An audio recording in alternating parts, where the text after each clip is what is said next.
नमस्कार, मैं रवीश कुमार। क्या अदानी ग्रुप पर लगे फ्रॉड के आरोप एलआईसी को भी ले डूबेगा? हिंडनबर्ग की रिपोर्ट में अदानी ग्रुप के खिलाफ फ्रॉड के आरोप लगने के बाद भारतीय जीवन बीमा निगम को लेकर भी सवाल उठाए जाने लगे, क्योंकि अदानी ग्रुप में प्रमोटर के अलावा एलआईसी का सबसे अधिक निवेश बताया जाता है। भारतीय जीवन बीमा निगम ने अपने निवेशकों में भरोसा बनाए रखने के लिए एक बयान जारी किया है। आज मार्केट में अदानी समूह के एफपीओ का सब्सक्रिप्शन पूरा हो गया।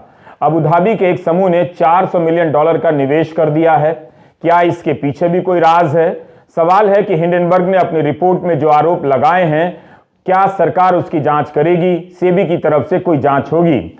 अदानी समूह के कुछ शेयरों के दाम में सुधार देखे गए हैं, लेकिन जो गिरावट आई है उसकी रिकवरी अभी दूर नजर आती है। अदानी समूह के शेयरों की खराब हालत को देखकर उसे लोन देने वाले या इक्विटी खरीदने वाले बैंकों और एलआईसी को लेकर चिंताएं जाहिर की जा रही हैं। बैंकों और एलआईसी की तरफ से सफाई आ गई है कि चिंता की कोई बात नहीं है, मगर चिंता की लकीरें यहां वहां दिखाई भी दे रही हैं।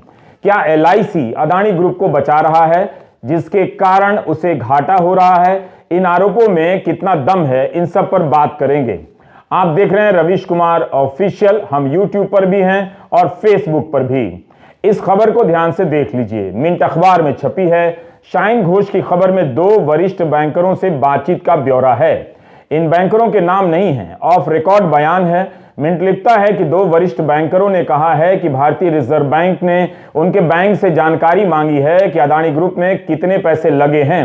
यह पिछले हफ्ते की बात है। इसका मतलब है कि बैंकों ने जो लोन दिए हैं या निवेश किए हैं, उसके डूबने की आशंका को लेकर रिजर्व बैंक भी चिंतित है। शाहीन घोष की रिपोर्ट में लिखा है कि हिंडनबर्ग की रिपोर्ट आने के बाद बैंकर सतर्क हो गए हैं। भले ही अदानी ग्रुप ने हिंडनबर्ग की रिपोर्ट को दुर्भावनापूर्ण से लेकर फर्जी बताया है, झूठ का पुलिंदा बताया है, लेकिन बाजार के भीतर इसे लेकर कान खड़े हो गए हैं। हिंदी प्रदेश के दर्शकों, क्या आपके अखबारों में यह सब विस्तार से छप रहा है? आप अखबार और चैनल के पैसे देते हैं। आप सिंपल हिसाब समझिए, आपकी जेब पर डाका डाला जा रहा है और आपसे ही पैसा लेकर अखबार और चैनल उसकी खबरें गायब कर दे रहे हैं। अगर ऐसा नहीं हो रहा है तो अच्छी बात है, लेकिन ऐसा हो रहा है तो क्या ये अच्छा है? गोदी मीडिया से पूछिए कि भारत की सबसे बड़ी कंपनी समूह पर फ्रॉड के आरोप लगे हैं, उसकी क्या रिपोर्टिंग है? क्या खारिज कर देने से काम हो जाता है? मिंट की रिपोर्ट कह रही है कि बैंक सतर्क हो रहे हैं, भारतीय रिजर्व बैंक उनसे पूछ रहा है। फिर ये सारी बातें ऑफ रिकॉर्ड क्यों छप रही हैं? भारतीय रिजर्व बैंक को ऑन रिकॉर्ड आकर कहना चाहिए कि उसकी चिंताएं क्या हैं, क्यों बैंकों से पूछा जा रहा है। ऑन रिकॉर्ड होगा तो लोगों में ज्यादा भरोसा बनेगा। मार्केट का पैसा डूब रहा है या डूबने वाला है और यहां ऑफ रिकॉर्ड का ड्रामा चल रहा है। अभी तक सेबी की तरफ से भी कोई जवाब नहीं आया है। आज भी शेयर बाजार में अदानी ग्रुप की कई कंपनियों के शेयरों के दाम गिरे हैं, कुछ कुछ के बढ़े भी हैं। सीएनबीसी टीवी 18 से अदानी ग्रुप के मुख्य वित्तीय अधिकारी जुगशिंदर सिंह जी ने कहा है कि अदानी ग्रुप भारतीय state bank, Punjab national bank, bank of Baroda से डील करता है। अदानी ग्रुप पर $30 अरब का कर्जा है, जिसमें से $9 अरब का कर्जा भारतीय बैंकों का है। प्रतिशत के हिसाब से भले ही विदेशी संस्थाओं ने अदानी ग्रुप को ज्यादा लोन दिए या किसी और रूप में निवेश किए हैं, लेकिन भारत के सरकारी बैंकों की हिस्सेदारी इतनी भी मामूली नहीं लगती कि हम फिक्र ही ना करें। खबरें छपी हैं कि पिछले 2-3 सालों से अदानी समूह को दिया गया भारतीय बैंकों का लोन घटता जा रहा है और जीवन बीमा इस ग्रुप के शेयर खरीदता जा रहा है। तो भारतीय बैंकों का लोन कम हुआ, मगर एक भारतीय कंपनी की इसमें हिस्सेदारी बढ़ती चली गई, उसके शेयरों को खरीदती चली गई। क्या इसे किसी पैटर्न के रूप में देखा जा सकता है कि लोन का हिस्सा कम कर निवेश का हिस्सा बढ़ा दिया जाए? हम इन मामलों के विशेष जानकार तो नहीं हैं, इसलिए सहज बुद्धि से सवाल कर रहे हैं। वैसे अदानी ग्रुप संकट में आया तो उसे लोन देने वाली विदेशी संस्थाएं भी संकट में आ सकती हैं और तब यह भारत की छवि के लिए अच्छा नहीं होगा। इन विदेशी संस्थाओं ने इसी भरोसे लोन दिया होगा कि भारत की कंपनी है तो नियम कानून से चलती होगी, कोई फ्रॉड हो ही नहीं सकता। हिंडनबर्ग की रिपोर्ट के आने के बाद जिस तरह से पहले की कंपनियां बर्बाद हुई हैं, अगर वैसा कुछ हो गया तो क्या भारतीय बैंक या विदेशी संस्थाएं इस झटके को बर्दाश्त कर पाएंगी? क्या इसीलिए भारतीय रिजर्व बैंक ने बैंकों से उनके लोन का हिसाब पूछा है, जिसकी रिपोर्ट मिंट में छपी है? अगर भारतीय बैंकों पर किसी भी तरह का खतरा है तो भारत पर यह हमला बाहर से नहीं हुआ है, अंदर से हुआ है। क्या इसलिए भी अदानी ग्रुप को अज्ञात तरीके से बचाने की चर्चाएं चल रही हैं और चलती रहेंगी, मगर तथ्य कभी सामने नहीं आएंगे कि यह सत्य है या झूठ है। अदानी ग्रुप हमेशा ऐसी बातों को गलत बताता रहा है। सवाल है कि अदानी ग्रुप की कंपनी का रिकॉर्ड इस तरह का क्यों है, उसकी साख ऐसी क्यों है कि एक रिपोर्ट भर से शेयरों के दाम 4 दिन से गिरते ही चले जा रहे हैं। क्या यह भारत पर भीतर से हमला नहीं है? क्या ऐसी कमजोर कंपनियों के सहारे भारत आर्थिक जगत में अपना सीना फुला रहा है, जो एक रिपोर्ट के आने भर से भारत पर हमला चिल्लाने लग जाती हैं और उनके शेयरों के दाम गिरने लग जाते हैं? Do you get my point? Punjab national bank के मुख्य कार्यकारी अधिकारी AK गोयल का मिंट में बयान छपा है कि उनके बैंक ने अदानी ग्रुप को 7,000 करोड़ रुपए के कर्ज दिए हैं।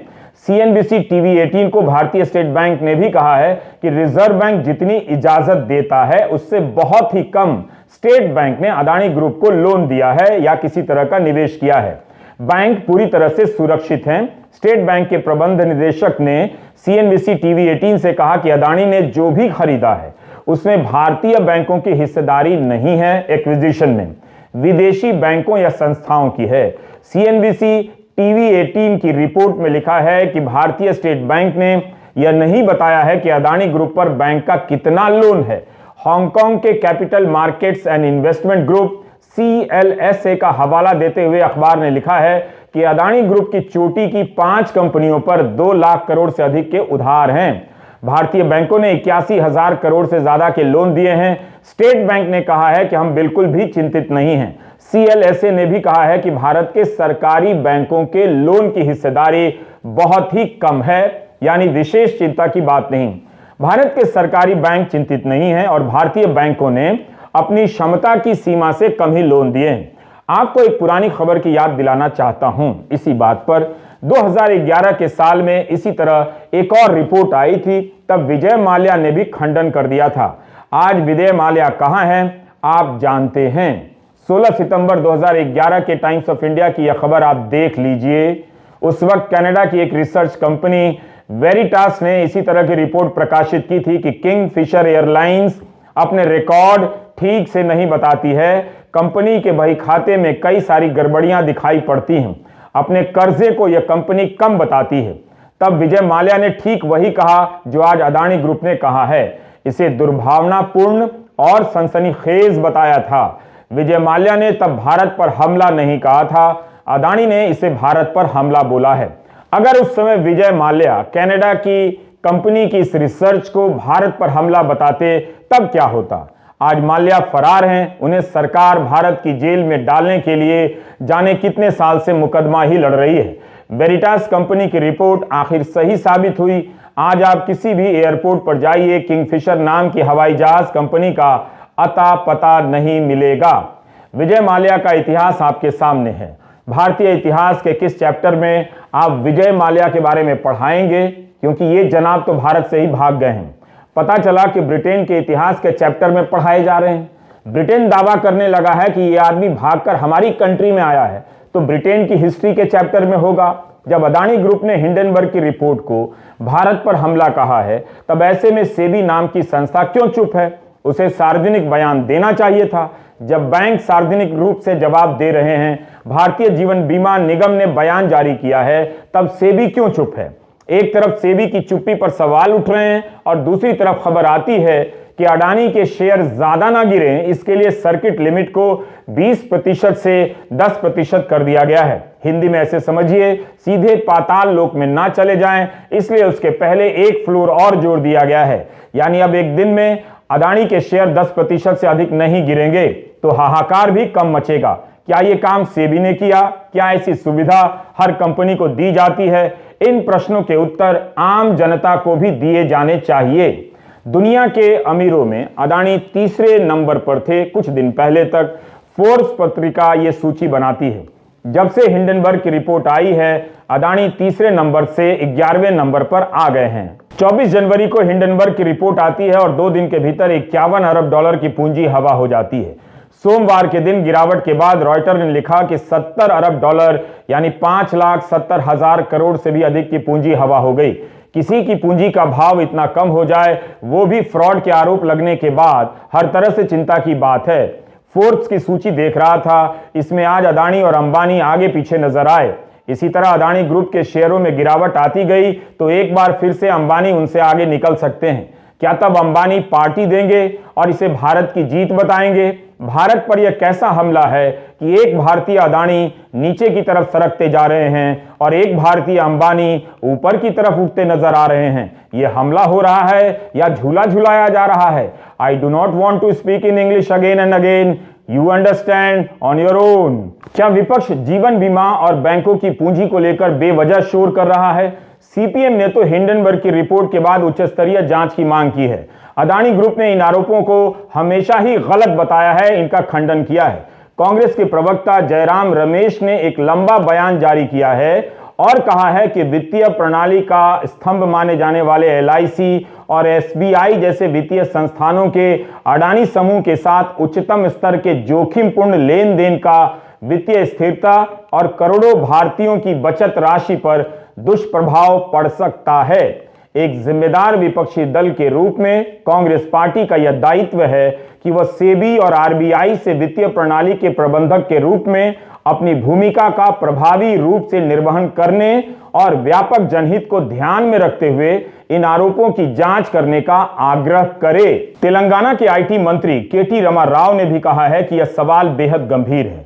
क्यों जीवन बीमा का 77,000 करोड़ और स्टेट बैंक ऑफ इंडिया का 80,000 करोड़ रुपया अदानी समूह में लगा हुआ है?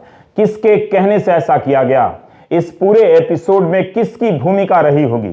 तृणमूल सांसद महुआ मोइत्रा ने जून 2021 में सेबी को पत्र लिखा था और कहा था कि अदानी ग्रुप में जिन विदेशी कंपनियों का पैसा लगा हुआ है वो किनका पैसा है, इसकी कोई ठोस जानकारी नहीं है। ना ही उन कंपनियों ने कई सालों में अदानी के स्टॉक में लेन देन किया है।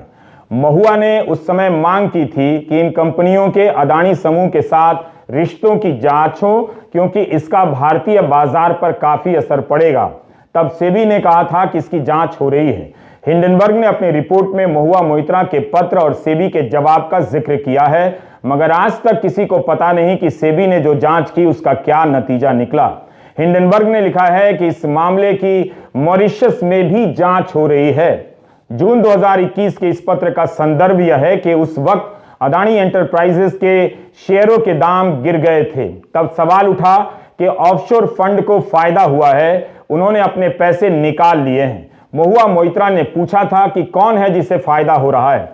तब सेबी ने जवाब दिया कि जांच चल रही है और अभी किसी तार्किक नतीजे पर नहीं पहुंची है। यह खेल तो होता ही है कि एक बार शेयरों के दाम चढ़ाकर गिरा दिए जाते हैं और फायदा कमा लिया जाता है। यही आरोप अदानी ग्रुप ने हिंडनबर्ग की रिपोर्ट पर भी लगाए हैं। महुआ मोइत्रा ने यही आरोप उस समय लगाया था कि ऑफशोर फंड किसका है जो अदानी ग्रुप के शेयरों के दाम चढ़ाकर और फिर गिराकर फायदा कमा गया। तृणमूल सांसद महुआ मोइत्रा ने 30 जनवरी को फिर से सेबी को पत्र लिखा है।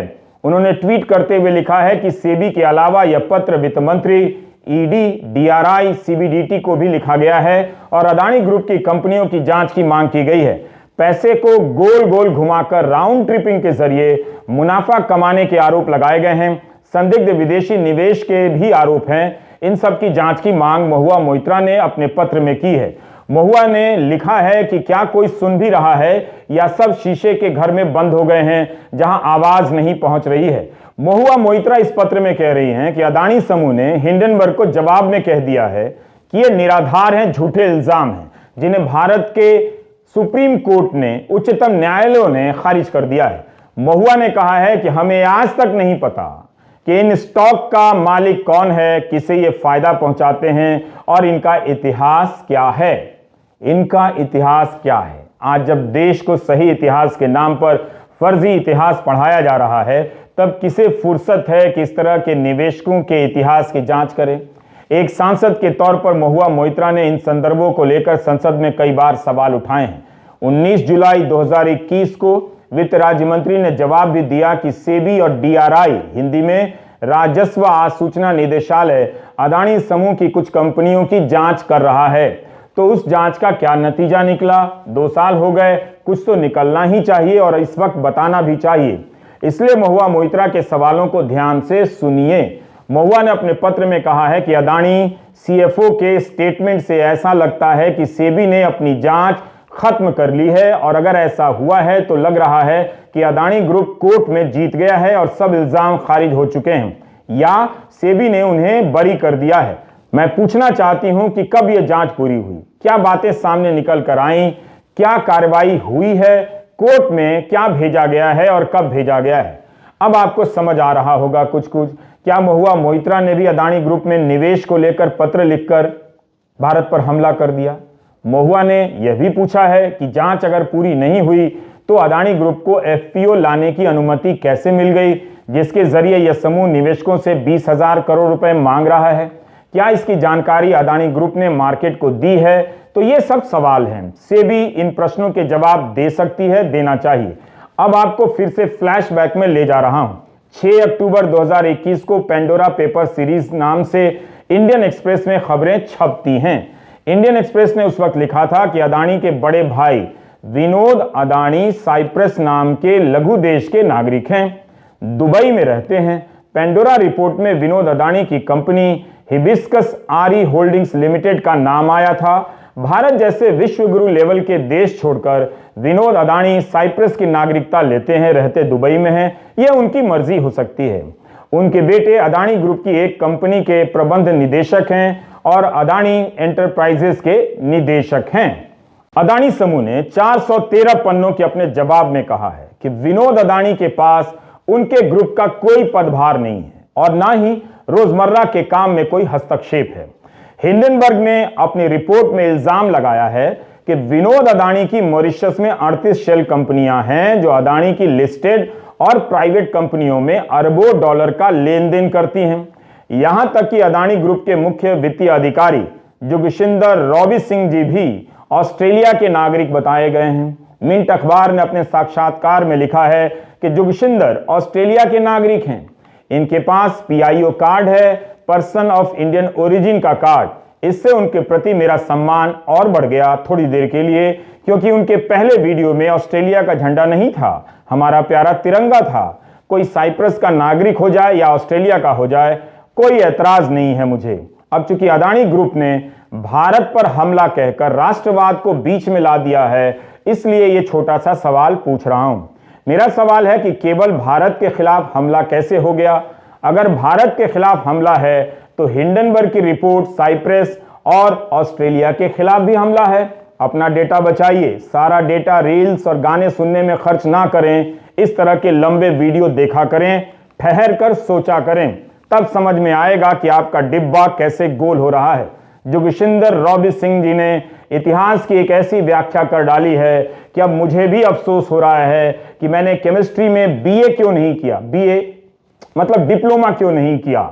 हम आपको बता दें कि 30 जनवरी को मिंट के स्वराज सिंह धंजल, अनिरुद्ध लस्कर और सतीश जॉन ने जोगिशिंदर सिंह का इंटरव्यू किया है। जोगिशिंदर सिंह अदानी ग्रुप के मुख्य वित्तीय अधिकारी हैं। उनसे सवाल पूछा गया कि आपको इस बात से परेशानी नहीं हुई कि बाजार ने आप पर नहीं, हिंडनबर्ग की रिपोर्ट पर भरोसा किया? जोगिशिंदर सिंह जी कहते हैं, ध्यान से सुनिएगा, मैं इतिहास का छात्र हूं और पंजाब का हूं। मुझे हैरानी नहीं हुई है। जलियांवाला बाग में केवल एक अंग्रेज था जिसने गोली चलाने के आदेश दिए। उसके बाद भारतीयों ने ही भारतीयों पर गोलियां चला दी।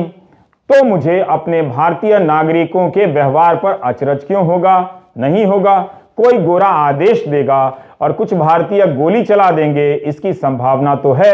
मेरे राज्य में हुआ है, हमने उस दिन को याद रखा है। मुझे नहीं पता था कि मेरे और जोगिशिंदर रॉबी सिंह जी में एक समानता भी है। हम दोनों इतिहास के विद्यार्थी रहे हैं। What a nice thing. इतिहास पढ़कर वे मुख्य वित्तीय अधिकारी बन गए। मैं पत्रकार से एंकर और एंकर से अब यूट्यूबर बन गया हूं। उनकी इतिहास की समझ पर तो इतिहास विषय का ही नाम बदलकर, ध्यान से सुने, बकवास रख देना चाहिए। फ्रॉड की रिपोर्ट आने के बाद निवेशक अदानी के शेयर बेच रहे हैं और जोगिशिंदर सिंह बेचने वालों की तुलना उनसे कर रहे हैं जिन्होंने जनरल डायर के आदेश पर जलियांवाला बाग में हिंदुस्तानियों पर गोलियां चला दी। चल क्या रहा है इस देश में? इनको ऐसा इतिहास कौन पढ़ा रहा है? शेयर को बेचना अगर डायर के कहने पर गोली चलाने के जैसा है तो बता दीजिए कि क्या शेयर खरीदने के लिए डायर ने ही फायर किया था? आरोप आपकी कंपनी पर लगे हैं, आप उसकी सफाई दीजिए। आपने कहा भी है कि एक एक आरोप झूठ है। बात है कि अदालत में कुछ साबित तो हुआ नहीं। मामला अदालत में ही नहीं गया तो साबित कैसे होगा? तब होगा जब कोई जांच होगी। पहले जांच होगी, फिर चार्जशीट बनेगी, तब तो अदालत में बहस होगी। अगर कोई जांच एजेंसी उनके दफ्तर तक आने में किसी वजह से घबरा रही है तो खुद जाकर उसके अफसरों को ले आइए। यह सब करने के बजाय उल्टा आप कह रहे हैं कि गोरे के आदेश पर कुछ भारतीय गोली चला रहे हैं, लोगों के पैसे डूब रहे हैं और आपको डायर का फायर नजर आ रहा है। अगर अदानी के शेयर बेचने वालों में कोई संघ का सदस्य निकल गया, बीजेपी का सदस्य निकल गया, तब क्या होगा? जोगिशिंदर सिंह को यह बात मालूम है क्या होगा? भाई, लोगों ने शेयर मार्केट को मुगल गार्डन बना दिया है, जब चाहा नाम बदलकर अमृत उद्यान रख दिया। This is what I have a problem with, not knowing history and yet claiming to be a student of history. So brazen. सवाल है कि अदानी ग्रुप के साथ साथ एलआईसी का भी निवेश डूबा तो क्या होगा? क्यों एलआईसी को नहीं लगता है कि अभी इतनी बुरी हालत नहीं आई है कि अदानी के शेयर बेचकर निकला जाए? ट्विटर पर कई लोग जो खुद को ऐसे विषयों के जानकार बताते हैं, ये सब सवाल कर रहे हैं। राजनीतिक दल भी एलआईसी को लेकर सवाल उठा रहे हैं। एलआईसी की तरफ से जवाब आया है। आज भी एलआईसी के शेयरों के दाम में कुछ गिरावट दर्ज हुई है। इस जवाब में बताया गया है कि 31 दिसंबर 2022 तक अदानी समूह में भारतीय जीवन बीमा निगम ने 35,915 करोड़ रुपए का निवेश किया था। इसमें इक्विटी भी है और कर्ज भी है। अदानी समूह की सभी कंपनियों में 30,127 करोड़ की इक्विटी खरीदी गई थी, जिसका मूल्य 27 जनवरी तक 56,142 करोड़ था। भारतीय जीवन बीमा ने जिन कंपनियों में निवेश किया है उनकी क्रेडिट रेटिंग भी डबल है, AA है, और निवेश के नियमों के तहत ही सारा निवेश हुआ है। भारतीय जीवन बीमा की कुल संपत्ति 41,66,000 करोड़ की है। इसके अनुपात में अदानी ग्रुप में 1% से भी कम पैसा लगा है। इस जवाब से एलआईसी भरोसा देना चाहती है कि अदानी ग्रुप में 36,000 करोड़ का निवेश उसकी कुल संपत्ति के अनुपात में 1% भी नहीं है। इसलिए चिंता मत कीजिए। कांग्रेस अध्यक्ष मल्लिकार्जुन खड़गे ने आरोप लगाया है कि 2 दिनों के भीतर जीवन बीमा के शेयरों के भाव में 22,442 करोड़ रुपए की गिरावट आई है। एलआईसी ने अदानी ग्रुप में पैसे क्यों लगाए हैं? यह एक तरह की लूट है। जीवन बीमा के प्रबंध निदेशक राजकुमार का बयान बिजनेस स्टैंडर्ड में छपा है कि अदानी के एफपीओ में 300 करोड़ का निवेश बोर्ड की मंजूरी के बाद ही किया गया। आगे और निवेश का प्लान नहीं है। 30 जनवरी को रॉयटर को दिए इंटरव्यू में राजकुमार ने कहा है कि इस समय स्थितियां बदल रही हैं। वास्तविक स्थिति क्या है उसे लेकर हम निश्चित नहीं हैं। चूंकि हम बड़े निवेशकों में से हैं, इसलिए हमारा अधिकार बनता है कि सवाल पूछें, और हम 1-2 दिनों के भीतर सवाल पूछेंगे। तो ये बात है। जीवन बीमा भी कह रहा है कि सवाल पूछेंगे, जवाब से संतुष्ट नहीं हुए तो फिर से सवाल पूछेंगे। हम भी सवाल पूछ रहे हैं। क्या इन सवालों और जवाबों की जानकारी आम जनता को दी जाएगी? जीवन बीमा के निदेशक ने कहा है कि लंबे समय की सोचकर आगे चला जाता है, बशर्ते कोई बुरे हालात पैदा ना हो जाएं। इससे ज्यादा क्या बुरे हालात होंगे जब खबरें छप रही हैं कि जीवन बीमा के शेयरों में भारी गिरावट आई है। 28 जनवरी को इंडियन एक्सप्रेस के संदीप सिंह ने लिखा कि अदानी समूह में सबसे बड़ा निवेश भारतीय जीवन बीमा का है। इस कंपनी में उसके निवेश का मूल्य 72,193 करोड़ से घटकर 55,565 करोड़ का हो गया। 2 दिनों में 22% की गिरावट हो गई। यही नहीं, भारतीय जीवन बीमा निगम के अपने शेयरों के दाम भी 2 दिनों में 5.2% गिरे हैं। अलग अलग मीडिया रिपोर्ट में जीवन बीमा के घाटे को 18,000 से लेकर 24,000 करोड़ तक का बताया गया है। यह भी पुराना आंकड़ा है। पिछले 2 दिनों की गिरावट का इसमें हिसाब शामिल नहीं है। आखिर भारतीय जीवन बीमा निगम ही क्यों अदानी ग्रुप में सबसे बड़ा निवेशक है? क्या अदानी ग्रुप में निवेश की समझ केवल एलआईसी के पास ही है? दूसरे निवेशकों के पास ये समझ नहीं है? आज अदानी ग्रुप के साथ साथ सबसे ज्यादा नुकसान उठाने वाली कंपनी में एलआईसी भी है। उसे one of the biggest losers कहा जा रहा है। शेयर बाजार में शेयरों के दाम गिरते चढ़ते रहते हैं, मगर एक कंपनी के रिसर्च पर भारत की इतनी बड़ी कंपनी के शेयरों के दाम इस तरह गिरने लग जाएं, यह कोई छोटी बात नहीं है। अगर यह रिपोर्ट नहीं आती तो बाजार में ऐसा कुछ भी माहौल नहीं था कि अदानी ग्रुप के शेयरों के भाव में कई लाख करोड़ की गिरावट आ जाती। कुछ दिनों तक बजट की चर्चा होगी। इस चर्चा की आंधी में यह मामला किसी सूखे पत्ते की तरह उड़कर किनारे लग जाएगा। हिंडनबर्ग ने शॉर्ट सेलिंग से जो कमाना था कमा लिया होगा, लेकिन जो आरोप सबके सामने रख दिए गए हैं उसका सामना इतना बड़ा देश क्या इस तरह से किनारे लगाकर करेगा या सामने आकर जांच करेगा और सवालों के जवाब ढूंढेगा, आपको बताएगा। नमस्कार, मैं रविश कुमार।